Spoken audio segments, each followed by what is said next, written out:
What's up, y'all? I'm back, and I know this is not a movie review, but I randomly stopped working on videos because I got bored of the reviews. I'm sorry, I got bored already. I'm still gonna make them, but for now I gotta do something different, you know?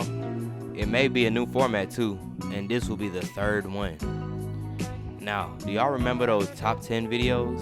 They would have like top 10 next gen consoles or something like that, and they would have the same exact music every time.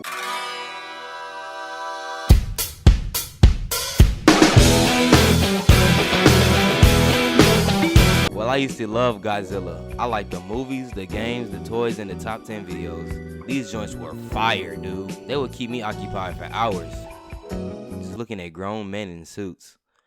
I was a weird kid, huh? Anyway, some of them used to be clean though. Like some of the monsters, like they had King Ghidorah. They had my boy Megalon.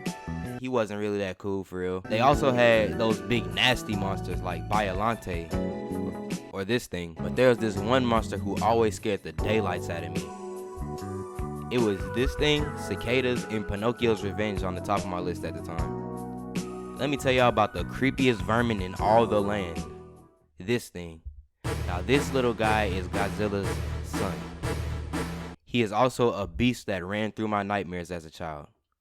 I do not know what they were thinking with this one, bro. It looks like a big tumor. I remember when I was younger, I used to think things that horrified me were just waiting for me when I got out the shower or in the shower.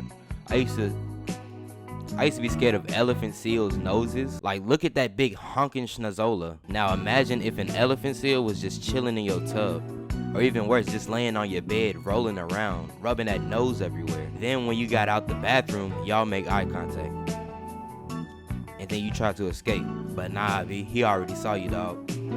So he starts chasing you, and as you try to leave, he blocks the door. Now think about all that, but Godzilla Son. 10 times worse, right? I used to imagine he was wet all the time. And then when he caught you, he'd just give you a hug or something until you die on his cold, wet, reptilian body.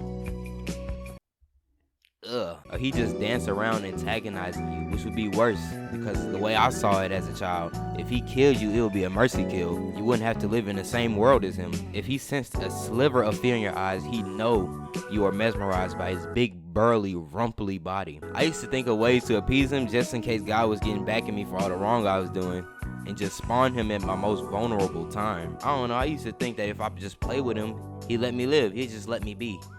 Or I think if I just gave him a bath, he'll let me slide just this one time. But every time, even in my own imagination, I received no mercy.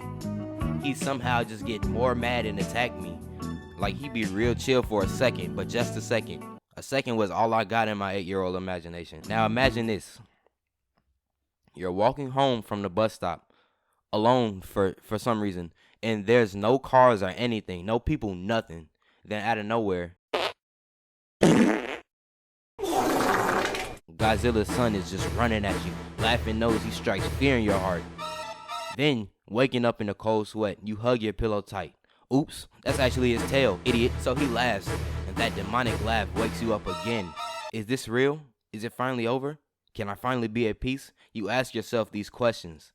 Yes, it is over. He's not real. But in my 8-year-old imagination, I somehow could not grasp that concept. This thing is one of the creepiest things I've ever seen. He's worse than that one creature from the Mr. Potato Head show. What on earth is that thing? Okay, maybe not worse, but he's pretty up there. At least he was when I was a youngin'. That's why I think this little thing should get its own horror movie where it attacks from people's bathrooms. Glory be to God.